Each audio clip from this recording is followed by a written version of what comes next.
Assalamualaikum warahmatullahi wabarakatuh. Alhamdulillahirabbil alamin wassalatu wassalamu ala asyrafil anbiya'i wal mursalin wa ala alihi wa sahbihi ajma'in. Saudaraku, people power bukan barang baru di Indonesia. Pada tahun 1998 kita menyaksikan gerakan pemuda, pelajar, mahasiswa, dan masyarakat luas turun ke jalan. Mereka berhasil menumbangkan rezim yang sudah bercokol lebih dari 30 tahun. Pak Harto yang masih mengendalikan kekuatan militer dan polisi, plus 1.000 orang anggota MPR, akhirnya tumbang oleh kesaktian people power waktu itu. Nah, ada kemiripan sangat kuat antara rezim Orde Baru dan rezim Jokowi sekarang dalam banyak hal.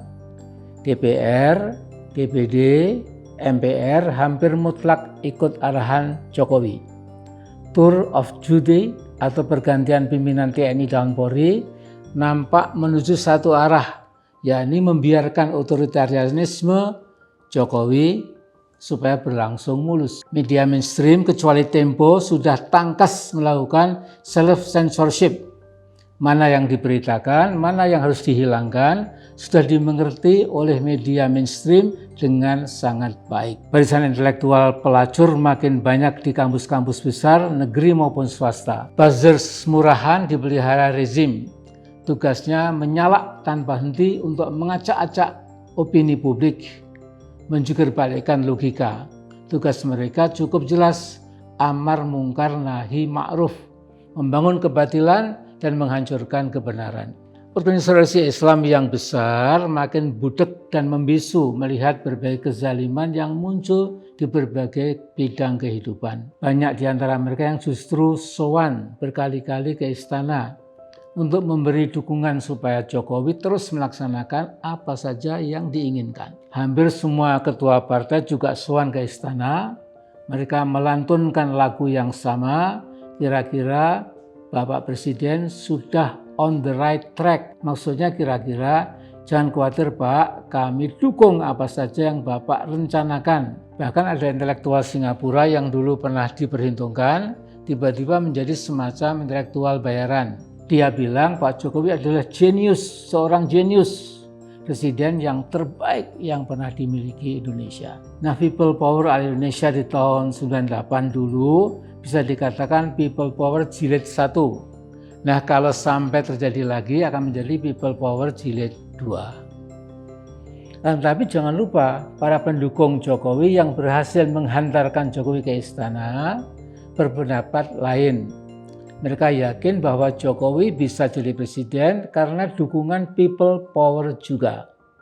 Nah, kebetulan saya membuka almari perpustakaan saya yang menyimpan buku-buku lama.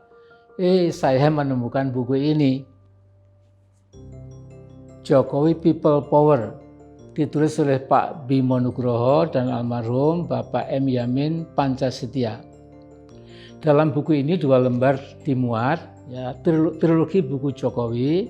Pertama, Jokowi Politik Tanpa Pencitraan.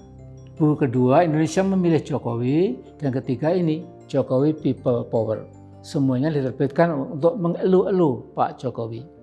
Nah, buku yang pertama, Politik Tanpa Pencitraan, saya kira tidak usah dikasih komentar. Kita bisa menilai sendiri, masa iya tanpa pencitraan. Andai kata ada survei objektif, siapa tokoh politik yang paling getol melancarkan pencitraan, ya tentu siapa lagi. Kemudian buku kedua, Indonesia Memilih Jokowi. Buku ini berusaha meyakinkan kita bahwa Jokowi memang the best, paling bagus. Misalnya, Jokowi termasuk 3 wali kota terbaik di muka bumi. Ini menurut sebuah lembaga riset di London bernama The City Mayors Foundation.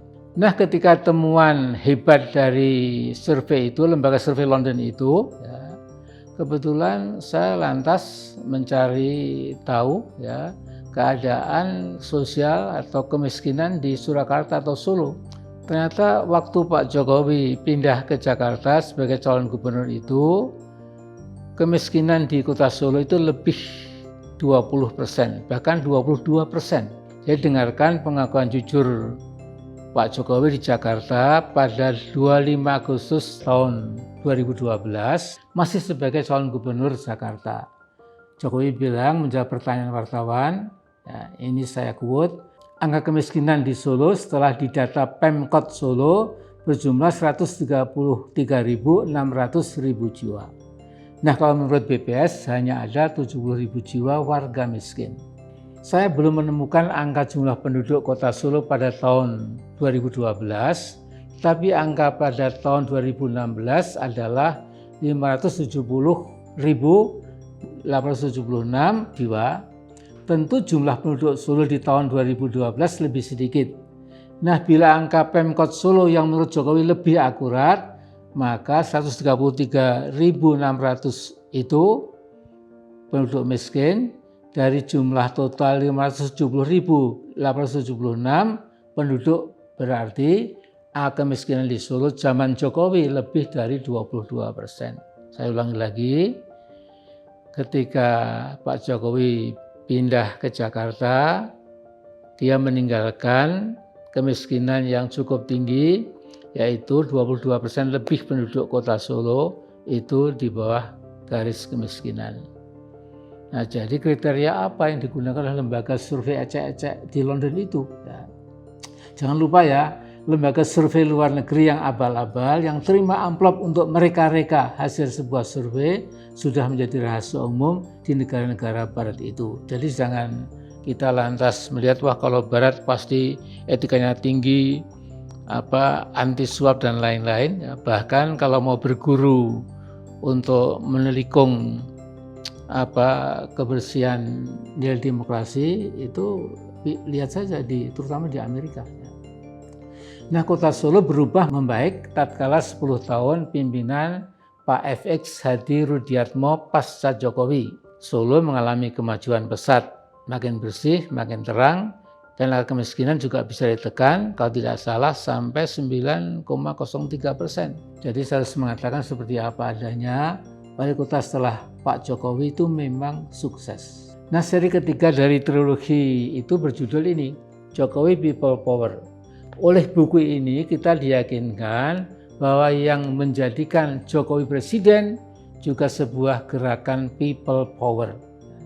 Jadi Pak Jokowi itu bisa dihantarkan ke kursi presiden, itu kata sang pengarang, tidak lain tidak bukan karena gerakan people power.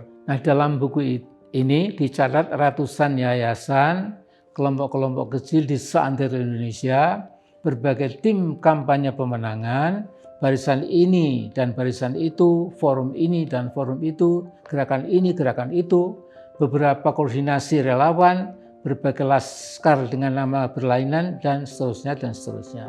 Nah, dengan people power, mereka akan menghabisi sisa Orde Baru. Itu dalam buku ini. Ini bukan kata saya. Jadi Prabowo, pesaing Jokowi, dituduh sebagai antek Soeharto. Sosok Prabowo dikhawatirkan akan memunculkan kembali ke otoriteran Orde Baru. Korupsi, kolusi, dan nepotisme akan marak lagi. Jokowi berterima kasih atas tim-tim pemenangan yang berjumlah ratusan untuk membangun Indonesia bebas KKN. Nah, saudara-saudaraku, jadi banyak anak bangsa yang terpukau kagum pada presiden baru yang menerbitkan harapan baru, menyongsong Indonesia yang cerah, makmur, berkeadilan, hukum ditegakkan tanpa tebang pilih, jarak antara kaya dan miskin semakin tipis, kekayaan alam yang melimpah terutama untuk bangsa sendiri, korupsi dibabat tanpa kompromi, pluralisme bangsa Indonesia dijadikan modal penting bukan untuk mengadu domba antar anak bangsa, dan seterusnya. Saya kira Pak Bimo Nugroho tidak salah ketika menulis buku Jokowi People Power dengan mengemukakan impiannya, harapannya tentang Jokowi yang akan membawa bangsa Indonesia ke arah persatuan dan berbagai impian lain yang kini jadi ilusi dan fantasi belaka. Nah, pada sampul belakang buku ini ada 3 endorsement, terdiri dari 3 paragraf dan 3 istilah people power. Jadi pertama, people power akan menggusur demokrasi representatif yang melahirkan kekuasaan elit. Paragraf kedua, pencaplokan hak politik rakyat oleh elit akan didobrak lewat people power yang mendudukkan Jokowi sebagai presiden. Yang ketiga, people power tidak boleh berhenti karena elit koruptor dan penindas rakyat yang menjadi lawan kekuasaan rakyat juga tidak bakal berdiam diri. Nah, saudara-saudaraku, setelah 8 tahun kekuasaan Jokowi, apa yang kita lihat dan rasakan sekarang ini? Saya lihat seluruh agenda rezim Jokowi sejak jadi presiden sampai sekarang, selama 7 tahun, makin kelihatan jelas. Maaf, mungkin istilahnya omongannya di kutub utara, ya, kenyataannya di kutub selatan. Memang slogannya muluk-muluk, dari nawacita, tol laut, presiden akan memimpin langsung pemberantasan korupsi, akan memberantas nepotisme, akan membuat kabinet ramping, akan mengadili pelaku kejahatan HAM, akan kerja, tidak akan impor bahan pangan, tidak akan menambah utang, dan ada puluhan akan lagi. Maka pembodohan pada rakyat selama ini sebaiknya segera dihentikan menurut saya. Misalnya janji stop impor pangan misalnya. Yang terjadi sebaliknya, Indonesia tetap mengimpor beras, kedelai, daging, garam, dan lain-lain sehingga para petani dan peternak makin susah hidupnya.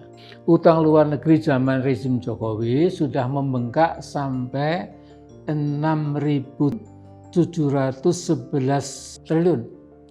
Dan ternyata menurut Tempo ada utang tersembunyi kepada Cina sebesar 247 triliun. Nah, perlahan tapi pasti Indonesia akan masuk ke perangkap utang debt trap Cina. Itu pasti. Ya. Nah, rezim Jokowi boleh jadi bisa terlihat sebagai a government by political clowns, pemerintah yang terdiri dari pelawak-pelawak politik. Saya tidak berani menyebutkan a government by political bandits, government dari bandit politik ya, supaya tidak terlalu vulgar. Nah, saya catat beberapa hal yang makin suram dan gelap di Indonesia sekarang ini. Yang pertama, bangsa Indonesia telah terbelah dengan politik Jokowi yang partisan. Kekuatan-kekuatan Islamofobia dalam rezim Jokowi meletakkan umat Islam Indonesia sebagai musuh politik. Ulama yang bersikap kritis dikriminalisasi dengan segala macam dalih. FPI yang berhasil melakukan demo damai terbesar sepanjang sejarah Indonesia dibubarkan lewat keputusan politik.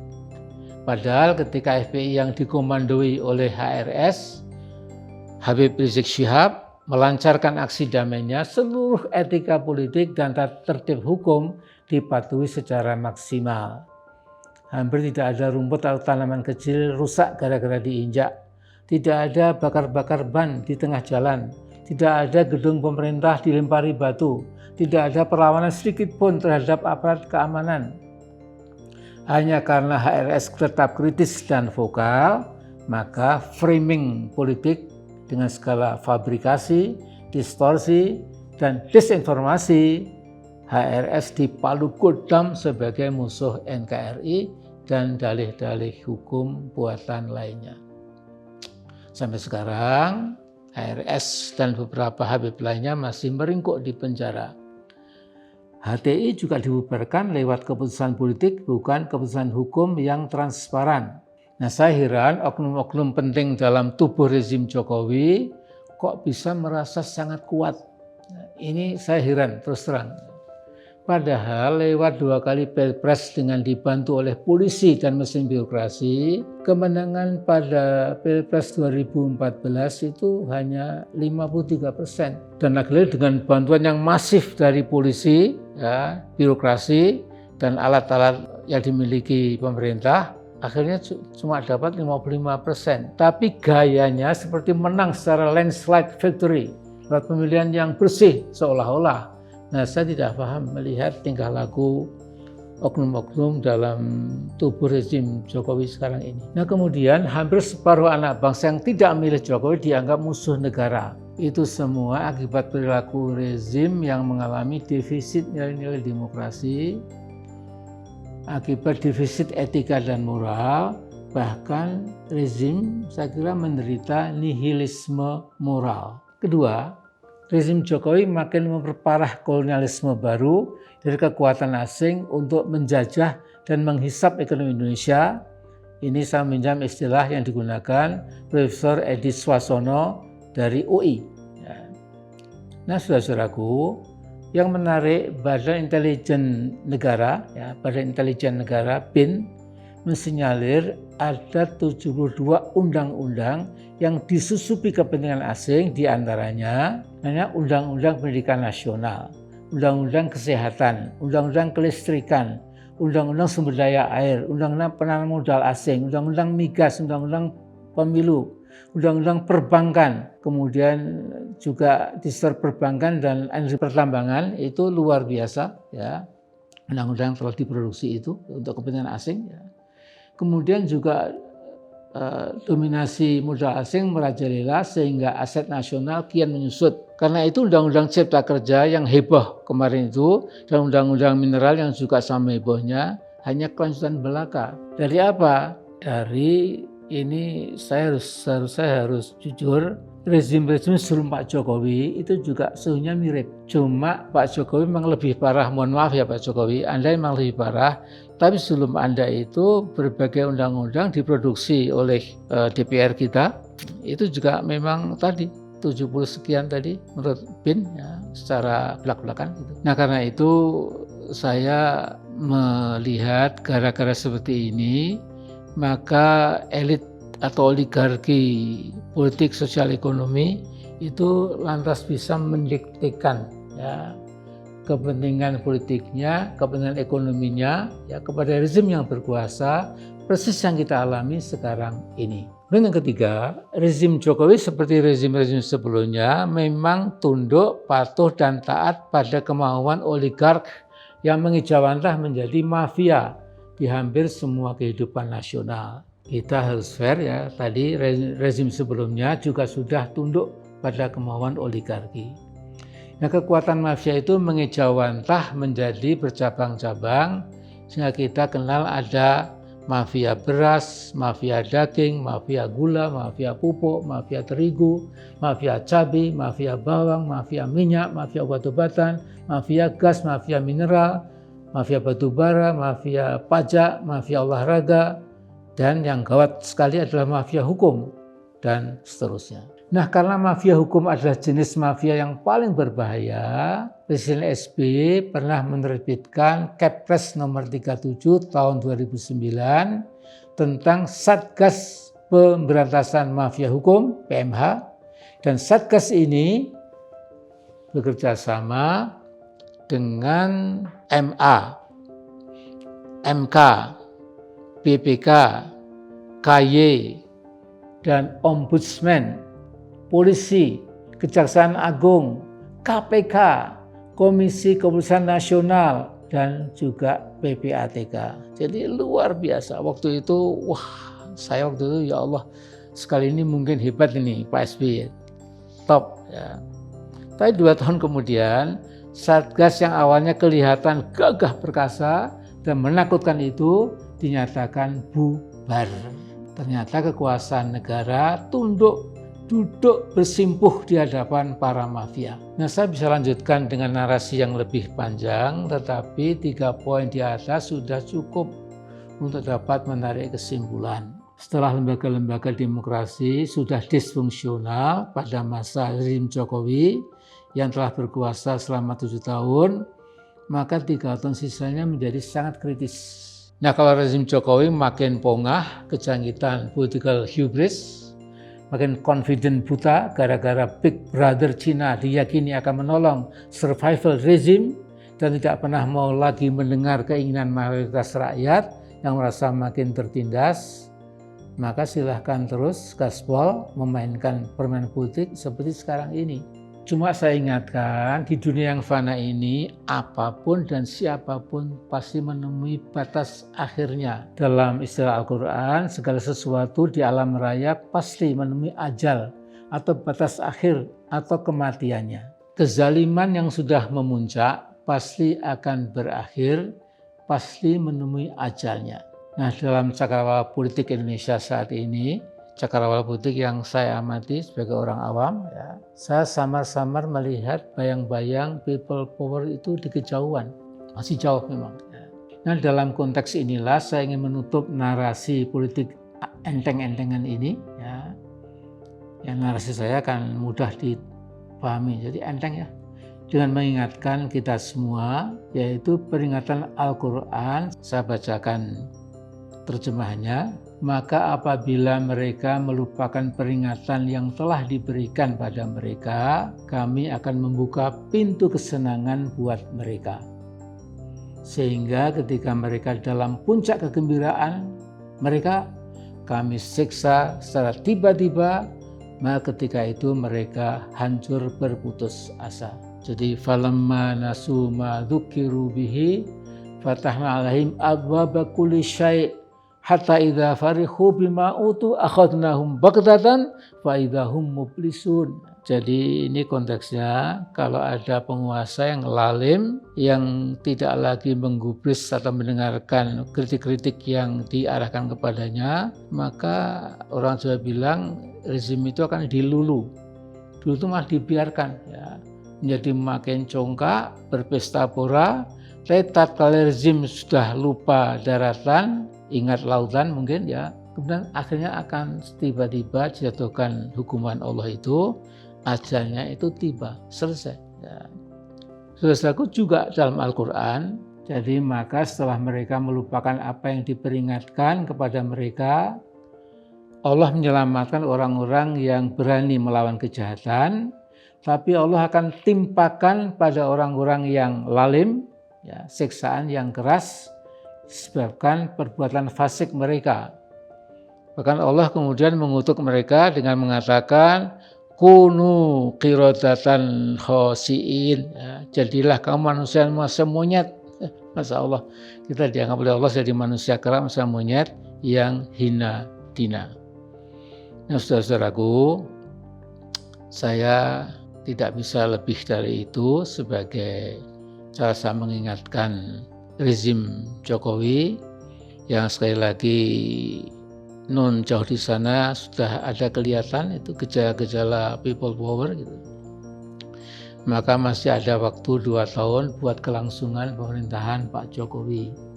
Kalau ada kesadaran, kerendahan hati untuk introspeksi atau mawas diri, tentu masih ada harapan. Jadi tolong dengarkan cerita sebagian besar rakyat yang mendambakan keadilan. Jadi jangan takut lawan oligarki, penghisap darah rakyat, dan berendah dirilah di hadapan Yang Maha Esa dan Yang Maha Kuasa. Kita semua berlomba dengan sang waktu. Masih ada waktu 2 tahun Pak Jokowi. Nah, singkirkan jauh-jauh kemungkinan 3 periode presiden yang dicoba dipompakan oleh para jongos korporasi. Mereka sedang akan menghancurkan Indonesia dengan wacana 3 periode itu, jadi jangan percaya. Saya itu saja, mohon maaf, sekian saja. Kalau diterima alhamdulillah, kalau tidak juga lupakan saja. Nah, ini hanya kewajiban saya memberikan mau'idhah hasanah, tadhkirah. Assalamualaikum warahmatullahi wabarakatuh.